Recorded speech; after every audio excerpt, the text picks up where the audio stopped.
Hello guys, welcome back to my channel. तो फिर से आ गई हूँ मैं अपनी टूटी फूटी हिंदी को लेके। तो इस एपिसोड के स्टार्ट में हम लोग ऑफिस के सीन देखते हैं, जहाँ पर क्यून उसका टीम मेंबर को बता रहा था कि हम लोगों का बनाया हुआ प्रोजेक्ट डायरेक्टर को बहुत पसंद आया है, इसलिए ये हम सब के लिए प्रमोशन के लिए एक बहुत बड़ी अपॉर्चुनिटी है। जो सुन के जोया भी खुश था। और इधर जिन जो उजू को किंडरगार्टन छोड़ने के लिए जा रहा था, लेकिन उजू आज बहुत ज़्यादा रो रहा था, वो जाने की नाम ही नहीं ले रहा था। यहाँ मिस्टर वे की मॉम कहती है, कुछ देर के लिए उजू को मेरे पास छोड़ के जाओ, मैं जब वो चुप हो जाएगा उसे किंडरगार्टन में छोड़ के आऊँगा। जिन भी उजू को उस आंटी के पास दे देता है और माफ़ी मांगता है कि आपको तकलीफ देने के लिए। वो कहती है कोई बात नहीं, और उसके बाद वहाँ से चला जाता है। ऑफिस खत्म होने के बाद जोया जब उजू को लेने के लिए आता है, उसके साथ परक्यून भी आता है और वो उन दोनों को घर पे ड्रॉप करने के लिए जाता है। ड्रॉप करने के बाद वो कहती है, क्या मैं कुछ देर के लिए तुम्हारे साथ ऊपर आ जाओ। और ये अचानक सुन के जोया थोड़ा हैरान था। इसके बाद हम लोग वारक्यून को देखते हैं, वो जोया की घर की लॉक चेंज कर रहा था और उसे पूछ रहा था, क्या तुम्हारे पास ड्रिल है? वो कहती है, हाँ है ना, अभी लेके आती हो। और जब वो लेने के लिए वहाँ जाती है, उसका हाइट शॉर्ट होने के कारण वो ले नहीं पा रहा था। तभी पीछे से फार्क्यून आता है और उसकी हेल्प करता है। इस दौरान वो दोनों बहुत क्लोज आ गया था और एक दूसरे की आंखों में देख रहा था।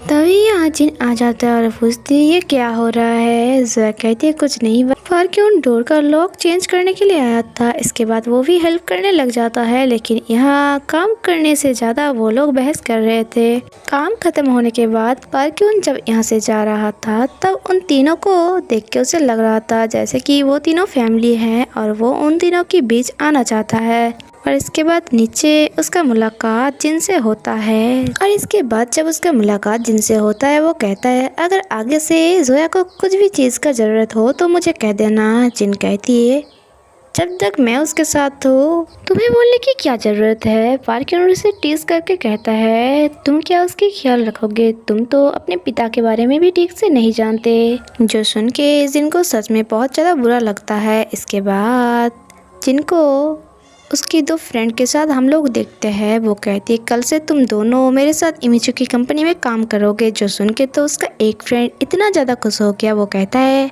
रुको, मैं ये खुशखबर अभी मेरे मॉम को बता के आती हूँ। और उसका और एक फ्रेंड जिसका नाम किमजू है, वो उसे पूछता है, तुम्हें क्या हुआ है? लगता है तुम्हारा मूड ऑफ है। जिन कहते हैं, अच्छा तुम ही बताओ, एक इंसान जिसका फेस भी मुझे अच्छे से याद नहीं है, अचानक वो आके कहता है कि वो मेरा डैड है, तो मुझे कैसा रिएक्शन देना चाहिए? इतनी साल इतनी दिन में अकेली बिताई, अपने घर में रह के भी मुझे हर टाइम अकेलापन महसूस होता था। उसका फ्रेंड पूछती है, अच्छा क्या जोया के साथ रहते भी ऐसा फील होता है तुम्हें? वो कहती है, नहीं, मुझे एक फैमिली की तरह फील होता है, लेकिन मुझे डर है कि सिचुएशन बिगड़ ना जाए। दूसरी तरफ जिनका डैड, जो उनकी प्रतिवेशियों की मन में अपना जगह बना रहा था उन लोगों की हेल्प करके, लेडी कहता है, सुबह मेरे बच्चे को एक मोटरसाइकिल धक्का मारने वाला था, उस टाइम इस अंकल ने मेरे बेटे को बचाया। वो लेडी डैड को थैंक्स कहता है। डैड कहते हैं, अरे इसकी क्या ज़रूरत है, ये तो मेरा फ़र्ज़ था। बात करते करते डैड कहती है, लेकिन जिन मुझसे मिलना नहीं चाहता, इसमें उसका भी कोई गलती नहीं है, मेरी ही गलती है, मैं आने में लेट कर दी। तभी सामने से डैड जोया और उजू को आते हुए देखते हैं और यहाँ जोया को वो सॉरी कहता है उस दिन के लिए कि मैंने तुम्हें डराना नहीं चाहती थी, मैं बिना बता के ही वहाँ से चला गया था, क्योंकि जिन मेरा शक्ल भी नहीं देखना चाहता, लगता है वो अभी भी मेरे ऊपर बहुत गुस्सा है। जो सुन के जोया थोड़ा हैरान होकर कहता है, क्या उसने आपको ऐसा कहा? कोई बात नहीं, उसे टाइम लगेगा ये सब एक्सेप्ट करने के लिए। तभी मिस्टर के उजू की नाम पूछती है और ये भी पूछता है, क्या मैं इसको हक कर सकती हूँ? जोया कहती है, व्हाई नॉट। इसके बाद ग्रैंडपा के साथ उजू खेल रहा था। जोया देख के सोचती है, उजू अपने ग्रैंडपा के साथ कितना खुश है। इसके बाद रात को जोया जिनको कहता है, आज मैं तुम्हारे डैड से मिली और उजू को भी मिलाई। जो सुन के वो गुस्सा हो जाती है और कहती है, तुम्हें उससे मिलना नहीं चाहिए था और ना ही उजू को इंट्रोड्यूस करवाना। जोया कहती है, मुझे पता है तुमने उसे क्या कहा, लेकिन वो मेरी उम्र से बड़ा है तो मैं ऐसे बातें कैसे कर सकती थी। जिन गुस्सा होकर कहती उस अच्छा इंसान के पास कुछ अच्छा ही वजह होगा मुझे छोड़ने की। मेरे भाई ने मुझे छोड़ दिया था, हर इंसान मुझे छोड़ के चला जाता था। मैं सोच रही थी कि शायद तुम मेरे साथ दोगी, लेकिन तुम भी। लगता है मेरी किस्मत ही फूटी है। और सैड होके अपने रूम पे चला जाता है।